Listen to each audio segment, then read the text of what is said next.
Okay, thanks for being on, guys.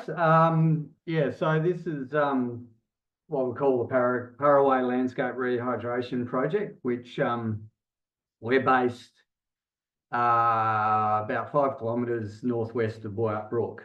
So in the Blackwood Valley and in the Blackwood River catchment.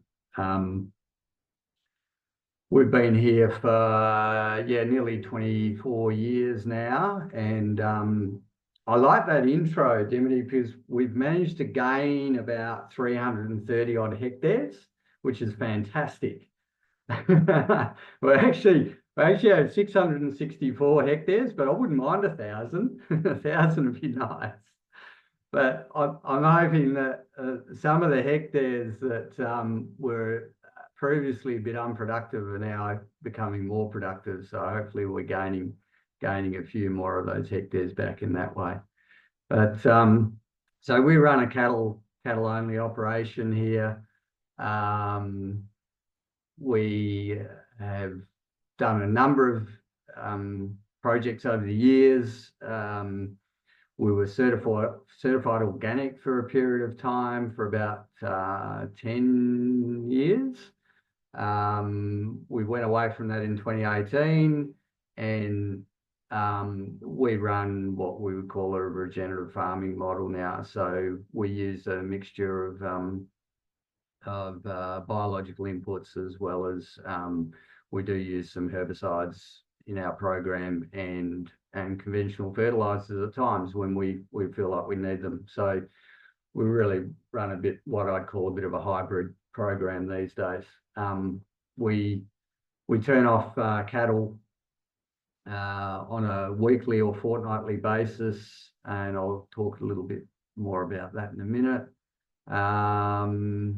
Yeah, so we run a mix of we have a small herd of breeders, about 100 breeders, and then we run large mobs of dry cattle that we buy in, that we background and then finish.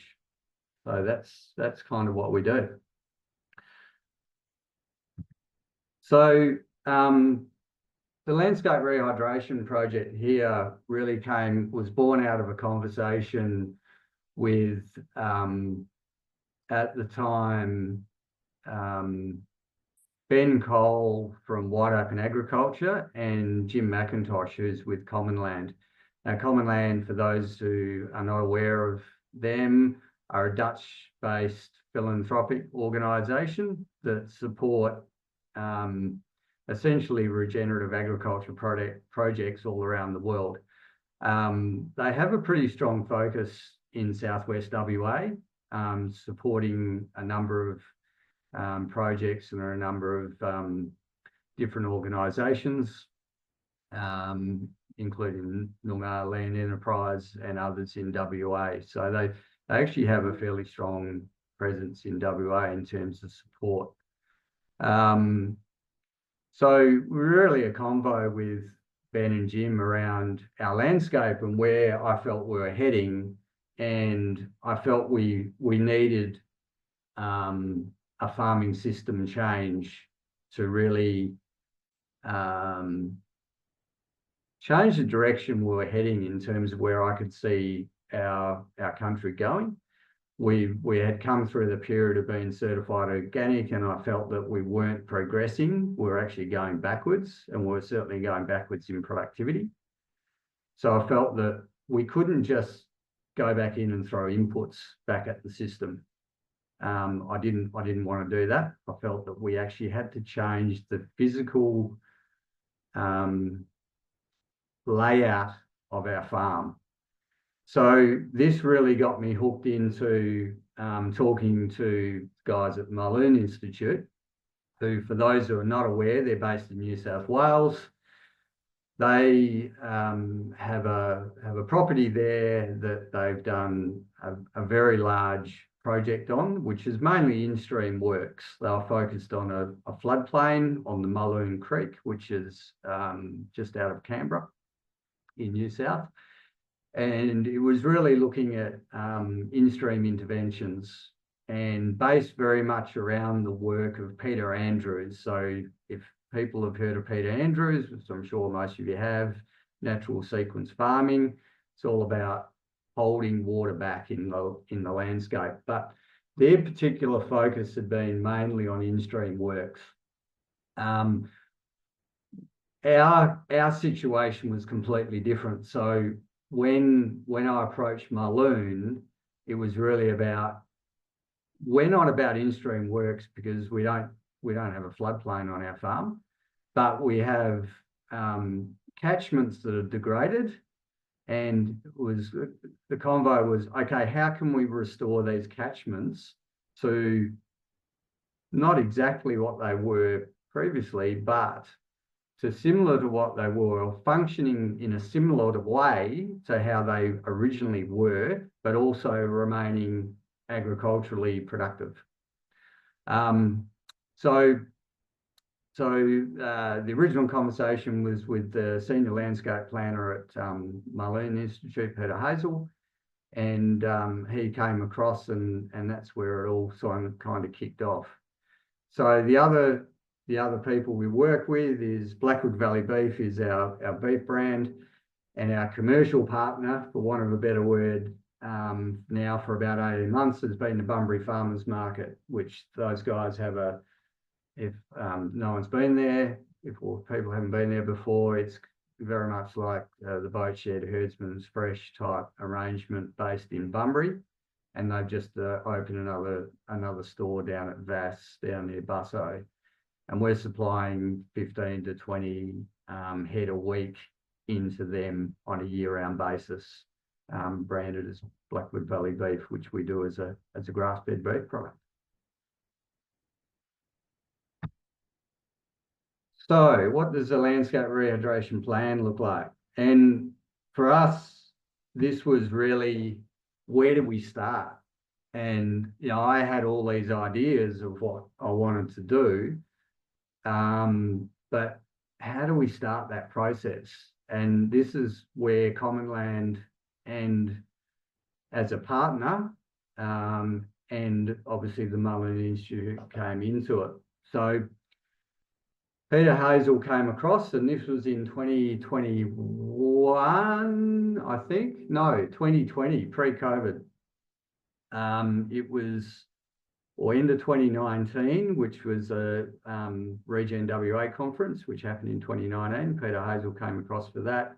He came down to the farm, we did a small workshop, and then he scratched his head and thought about our landscape, which completely baffled him when he first saw it, because it's completely different to Southern Highlands and New South Wales, obviously, and a lot of the East Coast. So, and what essentially came up with, and this is one page out of a document that is probably 150, 160 pages, was a very much a focus on our property. So this is our boundary here. But the focus was on what we've called the central catchment. And it's outlined by this, roughly by this purple outline here. But essentially, this creek line that you can see running up through the middle here starts on our property. So we have complete control of all the water that flows into that creek. So this is where I'm pointing across here, is right at the top of the ridgeline. So we're sitting right essentially at the top of the Blackwood Valley. So we felt that our broader goal is to rehydrate and restore the whole Blackwood Valley catchment. So that's the ultimate goal. But to do that, where do you start? It's, the old eating an elephant trick. Well, it's one bite at a time. But where we start is right at the top of the catchment. So quite often when we look at these projects, and even on our own farms, and we have done it ourselves, we see the problems down lower in the catchment, and they could be waterlogging, salinity, erosion, trees dying, whatever it might be, okay? So we see the problems down here, and we think, oh, okay, we'll plant some trees down here and that'll fix the problem. But then we see it starting to creep up. We go, okay, well, then we'll plant a few more trees. Now, the problem is actually starting up on the top of the ridge lines because we're not holding enough water back higher in the landscape. And this water is coming out and it's bringing heavy metals and salts and everything else with it further down in the landscape. So our focus was initially to put trees back in on the ridge lines. So you can see these green areas. Sorry if it's a little bit difficult to see. But these green areas where we're putting tree and shrub plantings. So we went for multi-species. So this is not single species. We did up to 35 different species of endemic trees and shrubs, a mix of understory, mid-story, large trees. We wanted a really diverse planting back in there because the other thing we wanted to do was encourage ecology to come back in as well. So we want biodiversity. Now, the other thing, I'll just get my pointer back, is we put some contours in as well. So the contours are there to try and hold a bit more of this water back higher in the landscape. So there's a series of contours, another one through here, one around through here, one through here. Originally, we put in about 6 kilometres worth of contours, and I've continued to do a few more since then outside of this catchment. So we've started to do a bit more over the back in here, and I've done a bit more up here, and I've actually just done another one in here this year and another one in here. So we've kind of started to expand it a bit further outside of the initial project area. The reason for this catchment, and we felt it was a very good demo site, essentially. So we really set this up as a demonstration site for what we can do in a WA context. And that was always, we felt was important because where I think a lot of this work has fallen down in the past is, and I've seen it with Peter Andrews himself, he'll come across the WA, he'll tell us what we should be doing, he'll chuck a few logs in a few streams and then bugger off, and we wonder why it doesn't work. Now, and then people get very skeptical about, oh yeah, it won't work here. It'll work over east, but it won't work here. So we've come up with a project that we feel fits the WA context, and obviously specifically our context, which may be different to, for example, someone at Merredin, right? But we feel we're still dealing with a lot of the soil constraints in particular that people might be dealing with in Eastern Wheatbelt. The topography might be slightly different, but a lot of the underlying issues are very similar. So obviously we're in a higher rainfall area, so we have different things going on. But essentially, this plan was fundamental to us working out exactly where we're going to start. There's a lot of hydrological work that went behind this plan. So it wasn't just haphazardly, oh, okay, we'll chuck a few trees and a few contours in there. It was scientifically done, essentially. So the plan cost about $30,000 to get done. Now, we were fortunate, Common Land and Mulloon effectively subsidised that to then use this as a demonstration site for what can be done in the West Australian context. So the work's not cheap, but we felt that if we wanted to take our landscape to the next level in terms of productivity, it's sustainability, for want of a better word, but also improving the overall feel of the place aesthetically and the ecology and the biodiversity, we needed an intervention. So that's kind of where we've gone. So that's the plan. So when we looked at the plan, we've essentially divided our landscape into 3 zones. So we have what we call the water nutrient recharge zone, which zone before sits higher in the landscape. We have the ag zone, which sits in the middle, which is what we're farming. we could be farming trees. So it could involve trees, it could involve crops, it could involve livestock, number of different pursuits that could be in that ag zone. And then we have the filtration zone, which is the creeks down the bottom. So our goal is that every drop of water that leaves our place is fresh and doesn't contain nutrients, because we feel that one of the fundamental reasons the Blackwood River is pretty much dead is all the nutrient runoff that's going into it. So, and I think, you know, as farmers, it's incumbent upon us to not shift our problems downstream. We should be dealing with them on our own place. And it makes economic sense. You know, why let valuable nutrients disappear down the gurgler, essentially? So essentially that's what we've done. So if we just go back just quickly here, so go back to this. So this is a recharge zone up the top of the ridge lines. Then we have our ag zones. Now we've split this.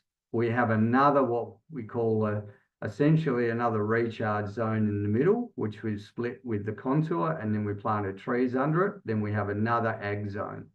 So those zones, though, can be layered down the topography of the landscape, depending on how steep your property might be. So this is the work we've done so far.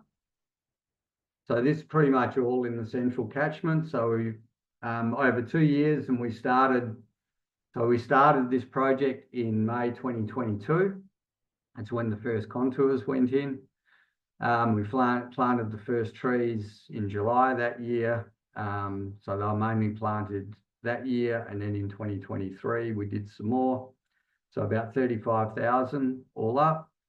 Across about 35 hectares that we planted those trees into. Just quickly, that also has an EP carbon project on it as well. So we originally weren't looking to do a carbon project, but we kind of thought, well, we have the ability to do that, so why not try and make some money from the trees, essentially.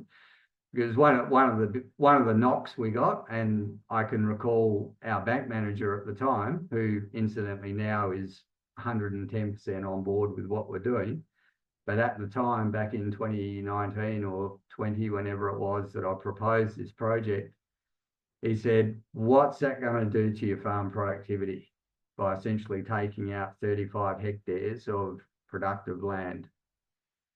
So, and it's a legitimate question. It's a very legitimate question. And I could then demonstrate, okay, yes, it is taking that land out from a livestock grazing and a crop perspective, but we will be getting income from that by the carbon project. But what it's adding to the productivity of the remaining, so we've gone from roughly 500 hectares of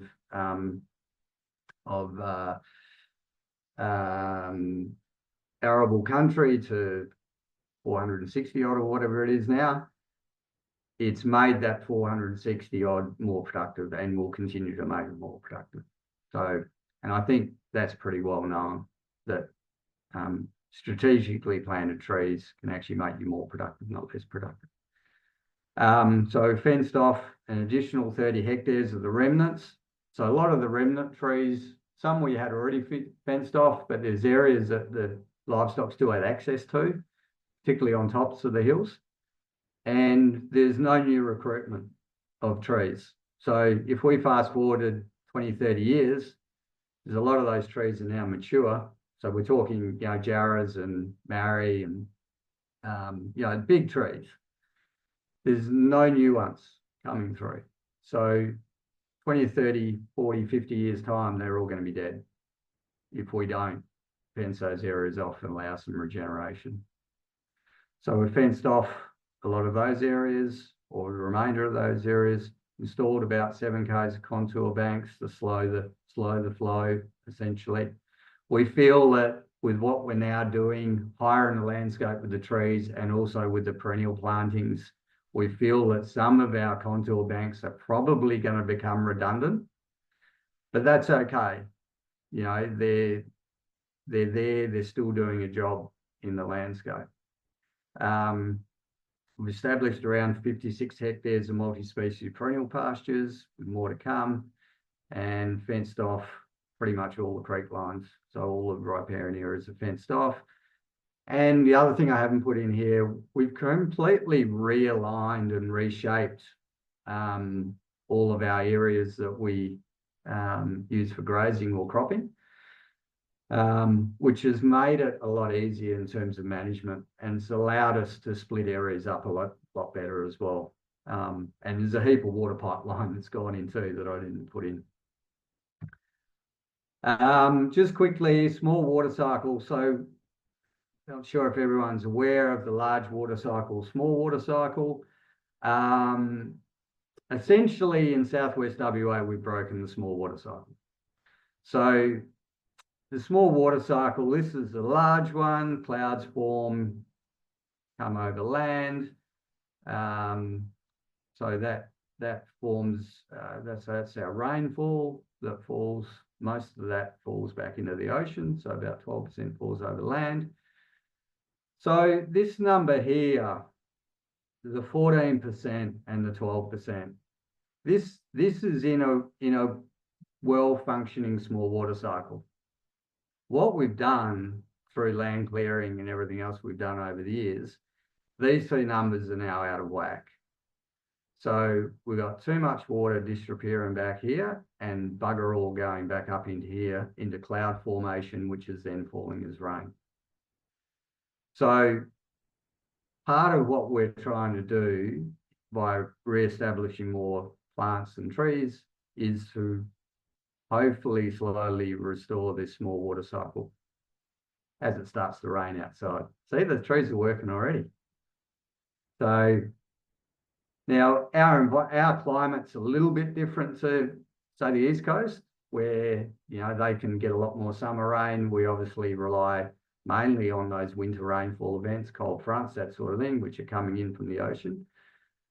But still, even in this area here where I am, you don't have to go too far from us and you're into, you know, heavily forested country. Now, down there, it bloody rains nearly every day of the week in wintertime. And part of that is because of the forests. It's creating its own little microclimate. So now I'm not suggesting we're going to completely reforest the whole of the Southwest, but little bits will make a difference. And also, you know, it's holding more of this water back that's disappearing out of the system in the landscape. So just a bit of a schematic of that, how it sort of works essentially in a landscape. Obviously, you know, we want to be putting more trees back up here on these hills to hold more of that water back.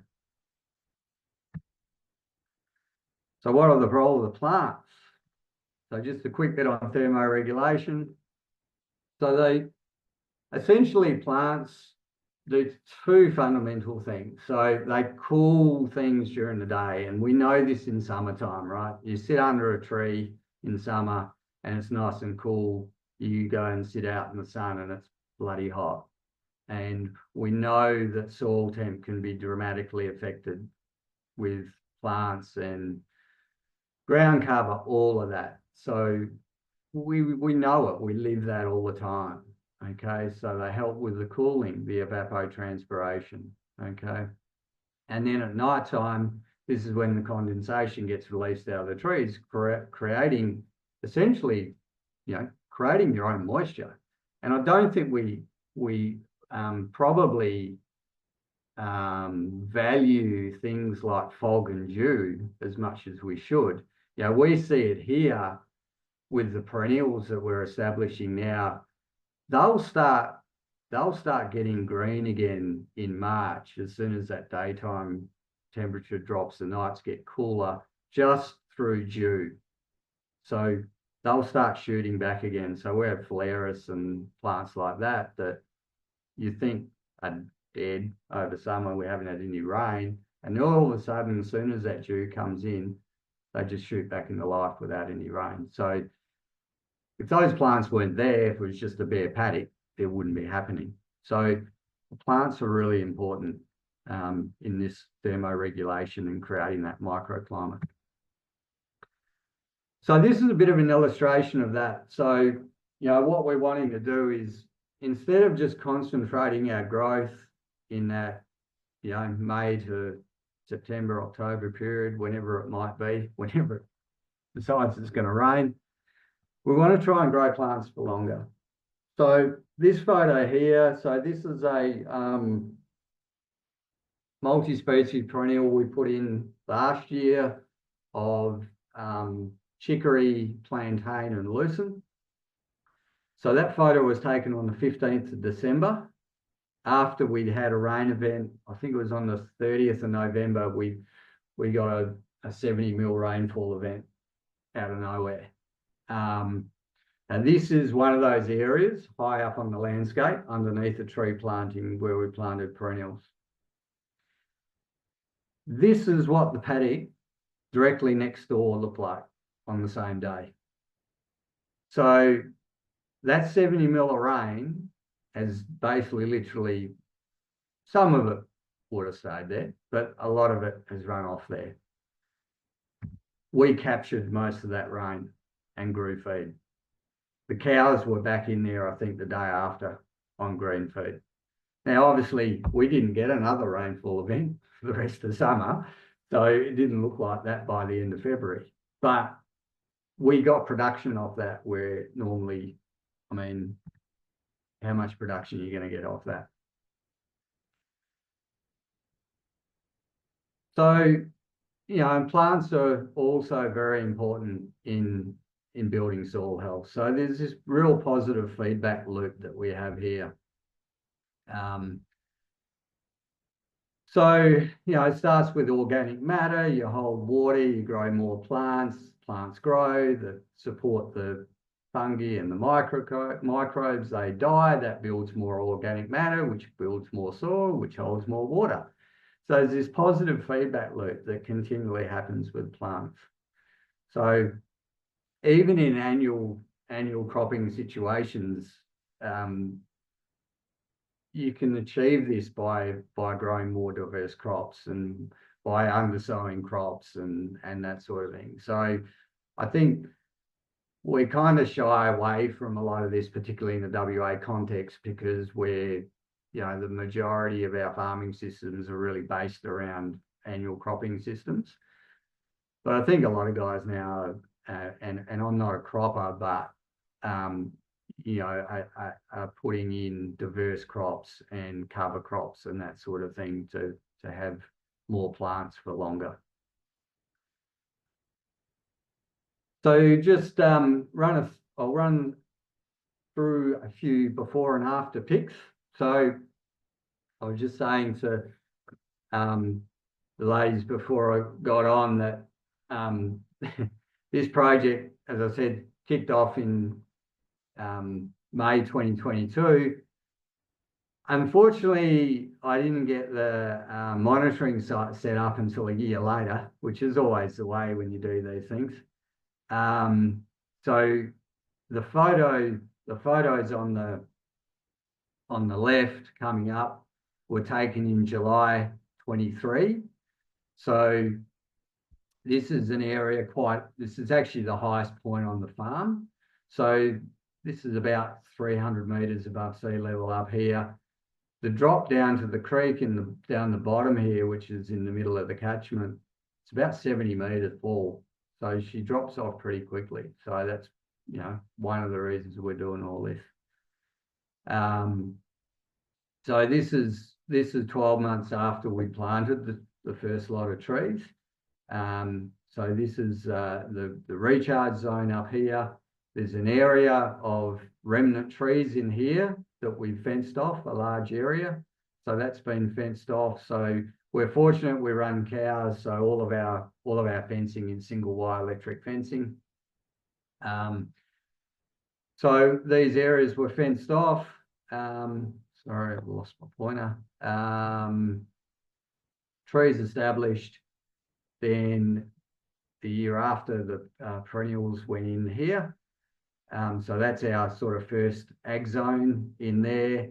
Then I'm not sure if you can quite pick out, we might pick it up in another photo. There's a contour down here further. So the photos that are going to be on the right, they're basically taken the other day. So that's 2 years growth. Sorry, 3 years growth, but 2 years. 3 years in total, but 2 years since I took the photos on the left. So we've managed to get, and that's coming through, particularly the first summer was bloody horrendous.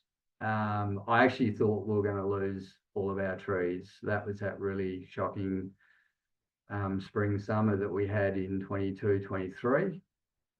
And surprisingly, they kept growing, which also demonstrates that there's a whole heap of moisture down there in the ground we're not actually accessing. So these trees are right at the top of the landscape, and we had one of our dry springs we'd ever had, and then our hottest summer we've ever had, and most of them survived. So I think it just also shows the resilience of the landscape as well.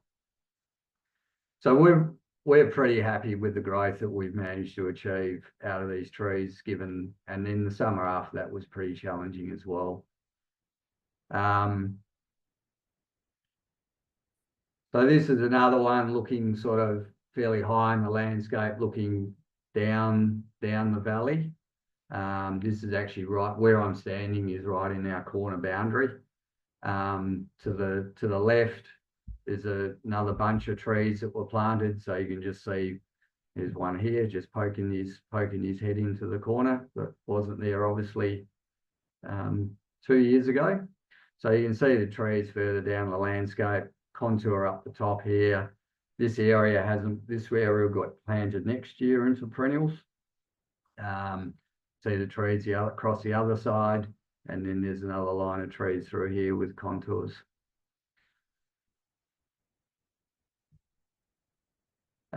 This is a contour that's further down. So this is what we'd call a recharge, a B recharge zone.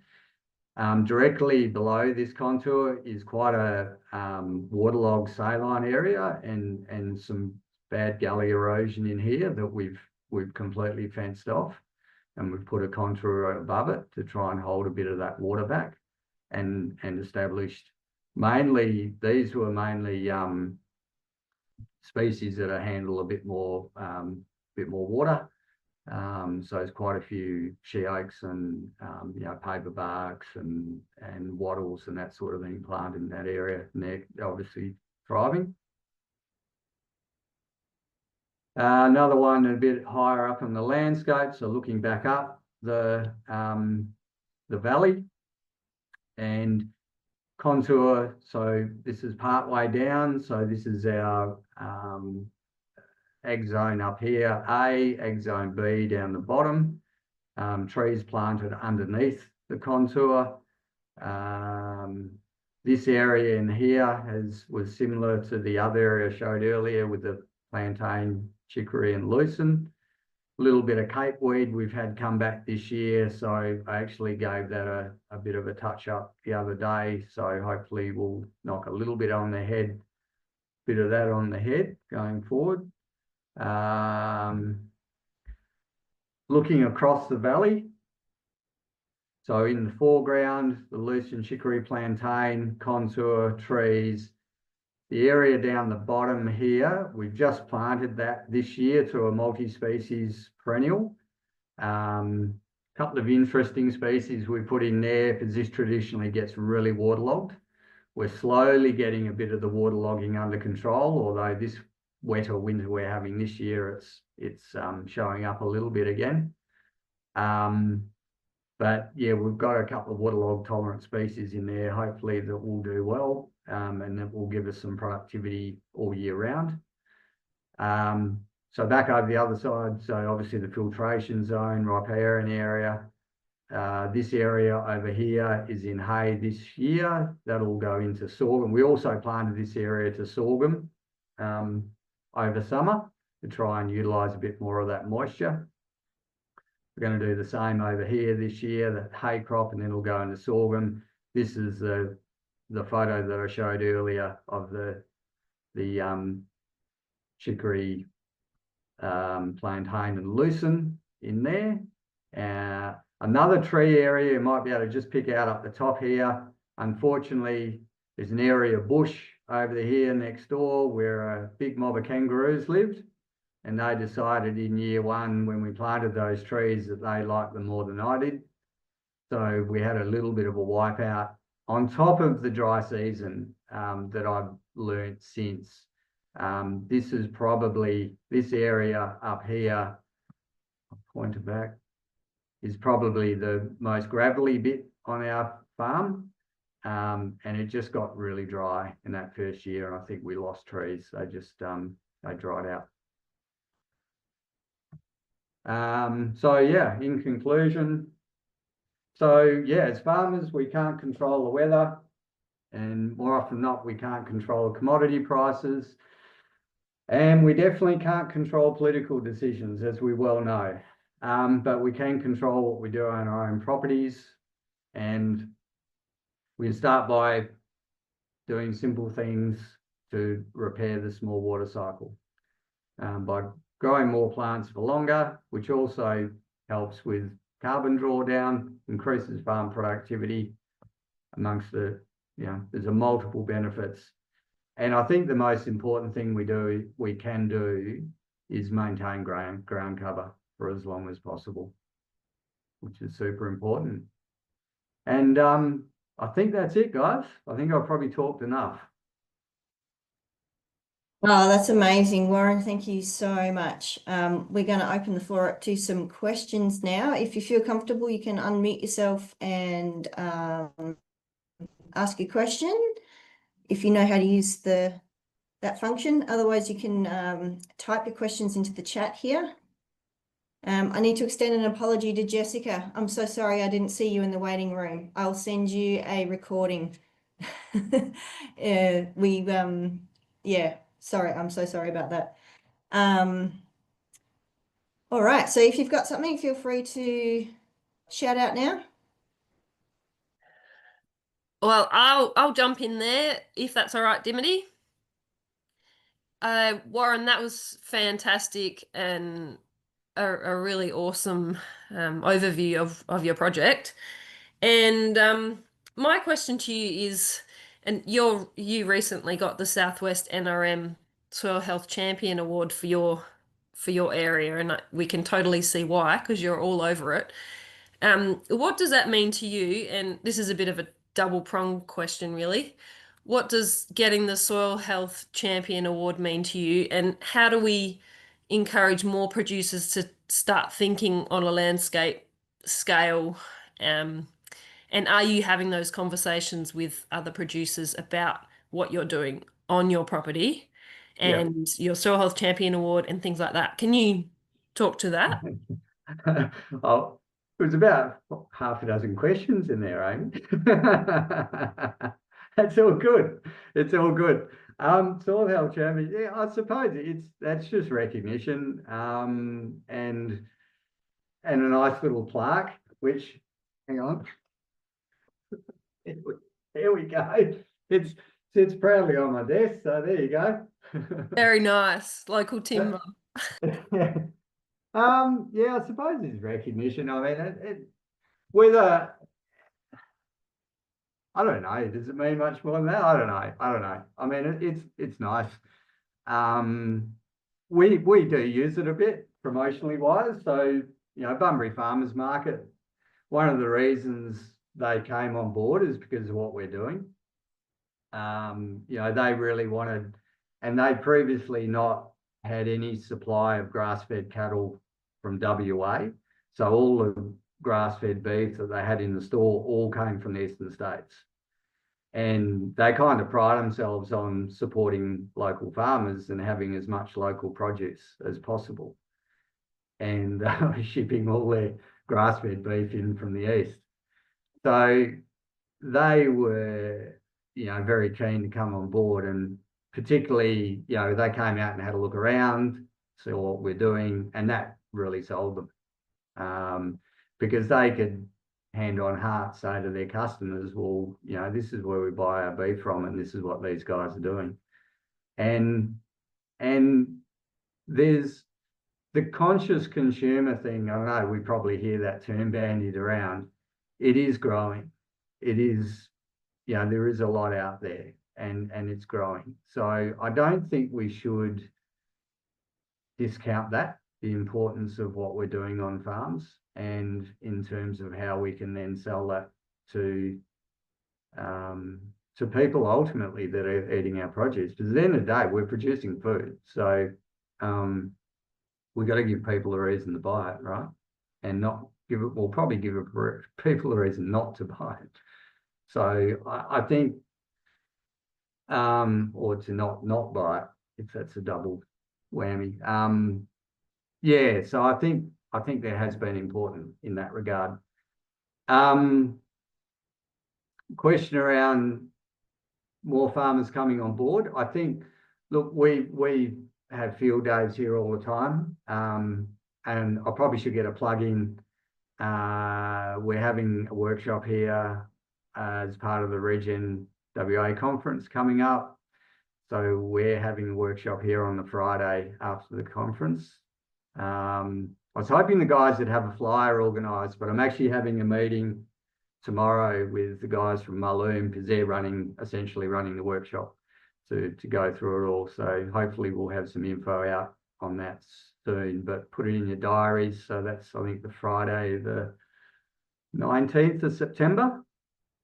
So there will be, actually the guys from Commonland will be here as well. So, and yeah, all the crew from Mulloon. So, and I should mention Lance Mudgeway, for those who are not aware, he's a hydrologist based here in WA, down at Wagen. He's working full-time now for Mulloon, based in WA. So there is that support on the ground now in WA. And Lance, while Peter Hazel did the initial plan, because of COVID happened and we weren't letting anyone in from the east, Lance essentially implemented it. So it was really sort of alongside Lance that it all happened. So yeah, we're having, it's interesting. We're getting, every field day we have, we get more people rock up, and we're starting to get local people come. When we first started doing this, everyone thought we were stark raving mad. But we're looking alongside Mulloon to put together a broader catchment scale project down here in the next 12 months. So they've got some funding to do that. So I'm already talking to all of our neighbours. A couple of them are very keen, because we want to, while the work we've done was really focused around that smaller catchment just on our farm, we have the next catchment on our property, which comes in from next door. That's actually an arm of the Boyup Brook, which obviously runs in, well, probably obviously people don't know, but it runs into the Blackwood River. That's a fairly major tributary of the Blackwood. We want to start doing work on that. So we've identified probably 8 to 10 properties that we're potentially going to roll that work out in this area to take it to a broader catchment scale. So yeah, people are interested. I think obviously they're interested, and when they see what we're doing, and that's why when we first proposed this with Mulloon, I said, you can bash people over the head as much as you like around this stuff, but unless they see it with their eyes, they're not going to make change. Now, I'm a bit weird. I'm always looking for change. I don't and I've done this my whole life, and I inherited it. I was talking to someone, or it's Jim McIntosh from Commonland, about this a couple of months ago.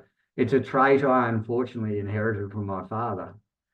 And he never stood in one place. He was always looking to do different things. And I'm the same. And I wasn't happy with where we were, and I felt we needed change. Now, probably the majority of people find that too difficult to do, but I think if we can put it in front of people, we want to put costings around all of this as well, which we have done to a degree, but we'll do more. We want to measure productivity, benefits, all of that going forward. So we kind of see this as a long-term project to demonstrate the benefits of this work. Thank you, Warren. We've got a few questions popping up in the chat, so we'll keep moving down. Blair Parsons has said, thank you, Warren. It's a sensational presentation. Have you ventured into the natural capital accounting space to help quantify and understand and show the benefits of your work? Any thoughts? Yeah, good question. Yes, I have. We were part of a pilot project with Farming for the Future, which was done 3-4 years ago now, I think, with Danny O'Brien and Sue Ogilvie from ANU. So we've baselined our place for natural capital accounting. At this point in time, we've not taken it any further, but and what's happened since we did all that work, we've dramatically changed in terms of what the property looks like and what we're doing from a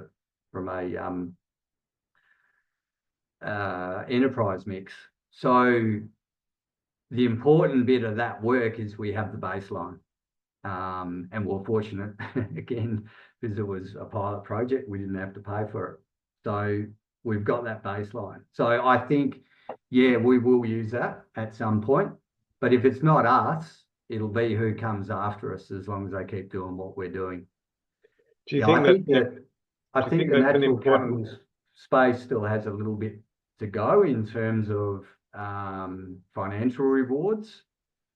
But yeah, I think it's like all of this stuff, though. You got to make a start somewhere, and I think having the baseline is important. And do you think that's important in helping others to understand and sort of get on board, or is it more tangible in just being able to see things work and happen on the ground that will promote uptake? Yeah, a bit of both, I think. Yeah, it's interesting having a talk to some local farming ladies next week, and their interest was actually more around the natural capital stuff and what we're doing. So it'll be interesting to get their take on it. But I think, yeah, we're still obviously waiting on our politicians to work out what the hell is going to happen in this area too.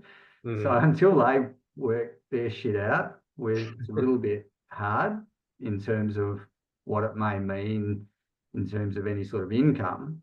But yeah, I think baselining, if you're in a position to do it, I think is important to do. Okay, Thanks. Thank you. I really appreciate you sharing too. It's fantastic. No problems. Thanks, Warren. We've got a question from Cameron Woodrow. He says, what soil characteristics are most important to consider when designing a landscape rehydration project? Yeah, good question. Are we talking chemical soil characteristics, physical, or all the above, I suppose?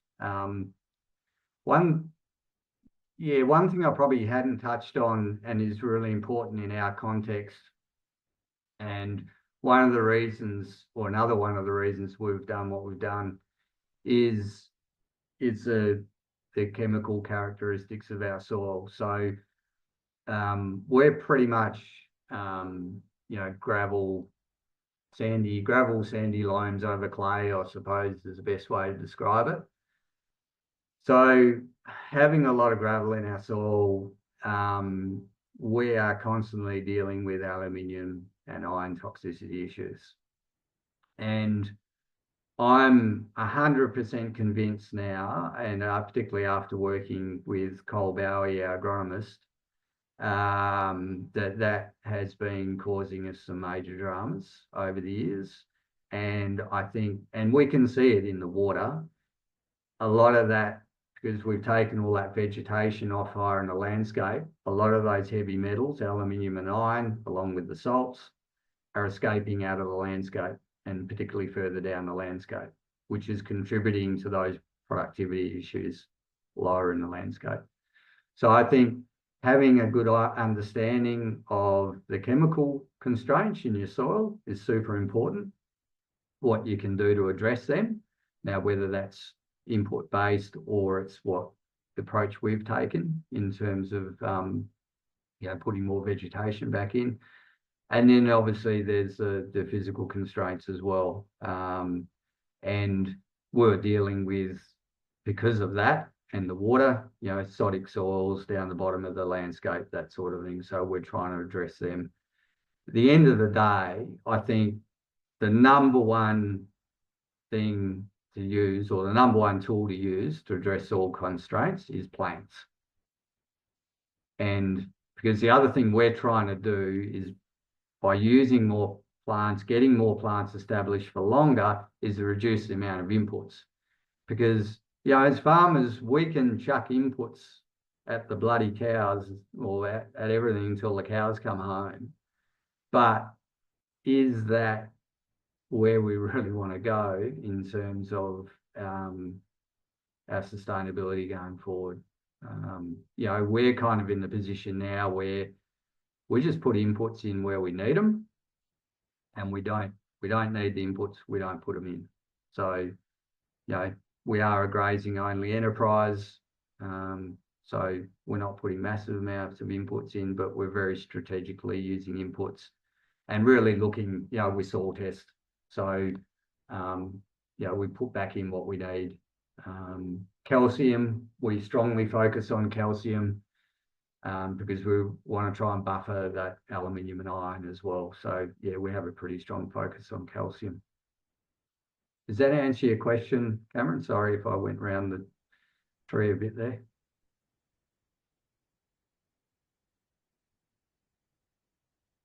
I'm not sure. Perhaps you could indicate in the chat for us, Cameron. Got a question from Renata Poliskas. She says, I'm a farmer in the Wheatbelt, but as you know, the Wheatbelt does not have the amount of rainfall in winter that you do. The farm is undulating and the soils are not as good as in the southwest. What practices do you think would apply to my Wheatbelt farm? Yes, good question, Renata. Which Lance Mudgeway could probably answer this better than me. He has a better understanding of the Wheatbelt than I do. But look, I think, like I said during this talk, I think fundamentally the processes in Western Australia are very similar wherever you go, particularly east of the Scarp. I think, you get onto the Swan Coastal Plain and there's probably different things happening. But I think east of the Scarp is pretty similar. I don't think there's a big difference, really. And I don't really think the approach should be that much different, to be honest. I think it's, our rainfall is higher, our topography is a bit steeper, but I still think the fundamentals are still the same. It's looking at putting perennial species, whether that's pasture species or trees or shrubs or whatever it might be, higher in the landscape, the whole water higher in the landscape. Dealing with waterlogging issues lower in the landscape. I don't think there'd be a farm anywhere in the southwest that wouldn't be dealing with those similar issues. I think the context will just be a bit slightly different in how you might approach it, but I don't think the fundamentals are too much different, Renata. Thank you. We've got a question from Georgina Warden. She said, is there a report we can view, Warren? They've done Mulloon. Yeah, Mulloon did an initial one on our place. Not sure if they've done another one. If you go to the Mulloon Institute website, there could be, I know it's a little bit of a deep dive into that website. There's a bit of stuff everywhere, but I'm pretty sure they do have something up there. I'll get onto Lance actually at Mulloon and just see exactly what they have, and I can probably share that with you guys if that works.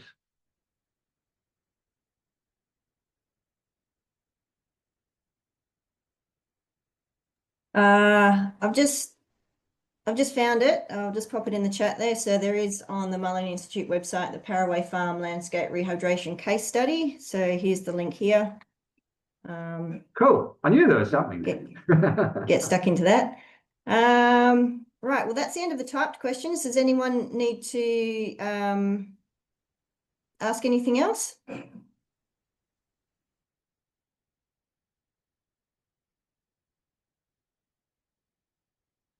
Geez, I got off the hook pretty easily. Just a comment from Jessica Sunderland, who's talking about the work that the Haggertys and Lynn Mathwin has done out in Kojonup. Are you familiar with their work, Warren? Yeah. Obviously very familiar with Ian and Dives. Lynn, yeah, I've been to a long time ago, went to Lynn Mathwin's. We were actually involved with those guys. We had a grower group called Bugs and Biology years ago, which I was involved with them. We were doing a bit of stuff. So, but yeah, certainly aware of what the Mathwins have done. Yep. I've got a question for Warren. Have you thought about or used biochar for your aluminium and metals in your property and found that's helped with binding? Haven't used biochar. We use compost from time to time. Yep. So kind of when we look at our input mix, although I'm not sure if we're going to be able to use it anymore. We had used the compost out of Bunbury, and they've just had a big whoopsie on that. They found a heap of, well, I don't know if it's a heap, but apparently they found heavy metals in it. So I don't think we're going to be using that again at this point. We do use, it's not biochar, but we are now using wood vinegar in all of our foliar sprays. So now whether that's going to be buffering that out, we're generally using that as a general plant tonic, fungicide, fungus fixer-upper, insect fixer-upper. We're not still 100% sure on the efficacy of it and how it's doing stuff, but we think it is doing stuff. We're certainly, this year, we're hardly seeing any red mite activity, which I don't know whether it's just a seasonal thing, but we seem to think that the wood vinegar is having an impact on that. So, yeah, but to answer your question, I haven't used specifically biochar itself, but yeah, wouldn't be adverse to it. Yeah, because it is an option for your heavy metals in your soil. Yeah. Yep. I do have a question, Warren, about monitoring and how you're evaluating your success. So you said you did some natural capital baselining. Are you got camera traps out looking at your fauna or water quality testing, that runoff, that kind of thing? Yeah, we're doing, I mean, in terms of water quality testing, just sort of doing basic, salinity, and nutrients. But not as much as we should be. And it's something something I'm constantly on the guys of Mulloon about is, I mean, I'm farming pretty much 7 days a week, so I don't have that much time to be out there monitoring all the time. But I've said to them, you can come and monitor as much as you like. You can be here every day of the year if you really want to be. It doesn't bother me. So now that, as you know, has a cost attached to it, et cetera, but there's some new funding, that new grant round that they were successful on recently, and I'm hopeful that's going to mean some further detailed monitoring going forward, because it's important. And look, I know just from my own sake, I'm probably doing more of the photo point type monitoring, which is obviously relatively easy to do. But even just looking back on those photos, which I only sort of did last night after I put it all together, I got a bit of a surprise myself, because when you're here all the time, you don't see it, obviously. So, super important. Yes, we should be doing more.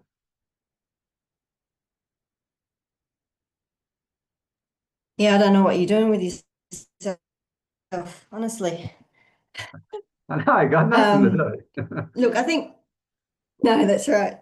I think we might wrap it up there. Warren, how can people get hold of you if they've got more questions?